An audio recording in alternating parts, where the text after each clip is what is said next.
Muitos falam que a civilização mais antiga, e isso é o que é atualmente passado nos livros, que a Suméria, ali na Mesopotâmia, os Sumérios é a civilização mais antiga, né? E de fato, é uma civilização muito antiga. Porque Noé, quando ele chega ali no Monte Ararat, na Turquia, e sai com os seus filhos, Cã, Sem e Jafé, para povoar novamente, né, as terras logo após o dilúvio, essa grande catástrofe. E olha que Noé ele foi avisado, né? Ele foi avisado, ó, Noé, se prepara porque não vai dar bom não. Ó, em breve vai acontecer aí algo que se você, eu quero que você faça uma arca que no Torá não é nem arca, era uma nave, né? Que ele pousa no Monte Ararat. Então há várias vertentes com relação a isso. Mas ele é avisado de alguma forma. Ele foi privilegiado, ele foi avisado. E seguiu ali aquela voz, né? E construiu a arca. E salvou a si e a sua família. Ele estava fazendo o quê? Ele estava exercitando sobrevivencialismo.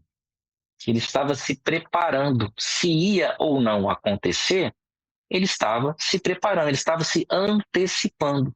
Enquanto muitos estavam zombando deles, enquanto muitas pessoas zombam de nós, né? Estamos ali com uma casinha redonda, que estamos procurando uma base, num ponto alto ali do estado que você mora, né? Que você está vendo meios alternativos de energia, caso falte energia. Já pararam para pensar se desligar o disjuntor da usina de Itaipu, o qual dependemos 80% da energia, ou acontecer qualquer situação ali, por exemplo, se o Brasil entrar em guerra, os Estados Unidos bombardear ali a usina de Itaipu, 80% do Brasil fica sem energia elétrica. E aí? Então, veja só que essas questões geopolíticas é interessante a gente estar antenado. Não é o caso, mas é uma realidade.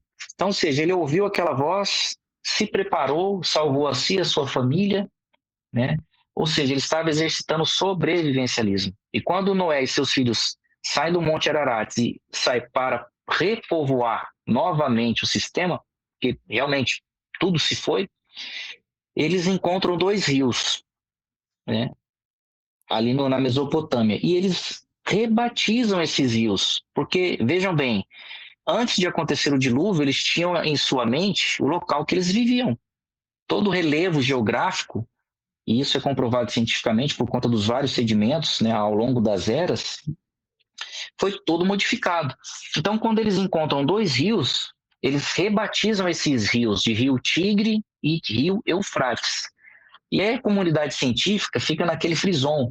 Não, porque o Jardim do Éden é aqui na Mesopotâmia, é aqui no Golfo Pérsico, é aqui no Iraque, pode ser no Irã, ou é próximo do Nilo. Eles saem jogando esse possível Jardim do Éden, que nada mais é do que um grande laboratório onde foi criado a raça humana e ali colocada, né? Que somos nós, né? Ou seja, descendentes dessa raça adâmica.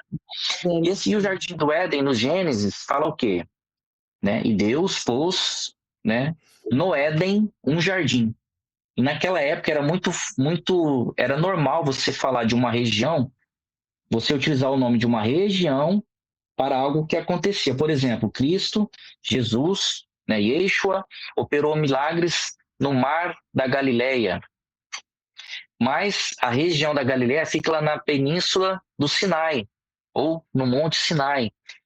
Então, ou seja, é por isso o Monte Sinai, na realidade, é o local onde está o Monte Horebe, onde Moisés teve o contato com essa força criadora que passou essa mensagem dos mandamentos, mas naquele momento, né? E que Deus era esse? Aí já vamos entrar em outros assuntos, né?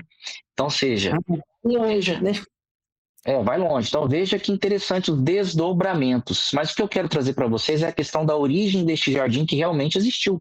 Esse jardim realmente existiu. Esse local, essa terra sem mal existiu. Mas se você perguntar onde que é o possível jardim do Éden, é na Mesopotâmia. Mesopotâmia. Né? E se a pessoa vai bater o pé e vai provar que é na Mesopotâmia. Eu vou provar para vocês agora, estão acompanhando essa live, depois vocês divulgam o que eu vou falar aqui agora. É impossível, né, o jardim do Éden ser na Mesopotâmia. Por quê?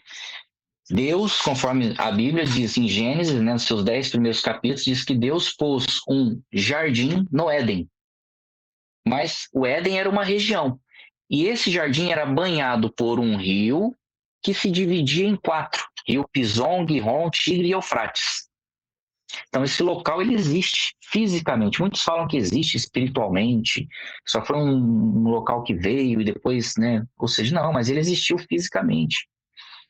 Uhum. E olha que interessante, o rio Tigre, e veja bem, ou seja, um rio banhava o jardim, ou seja, o local da criação, esse local, né, onde não existia dor, não existia morte, existia muita prosperidade ali, né, um local o qual é interesse até hoje chegar nesse local por conta da árvore da vida e do conhecimento, e aí há uma analogia com relação à questão da árvore da vida e do conhecimento.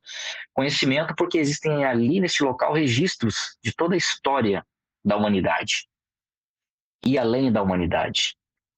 Ou seja, a árvore do conhecimento e da vida, porque ali tem tudo o que nós precisamos para prolongar, para corrigir esse defeito genético, essa questão do DNA, né, que foi realmente cortado de nós. Por isso que nós temos uma vida, né, de 100, 120 anos para quem tem essa possibilidade.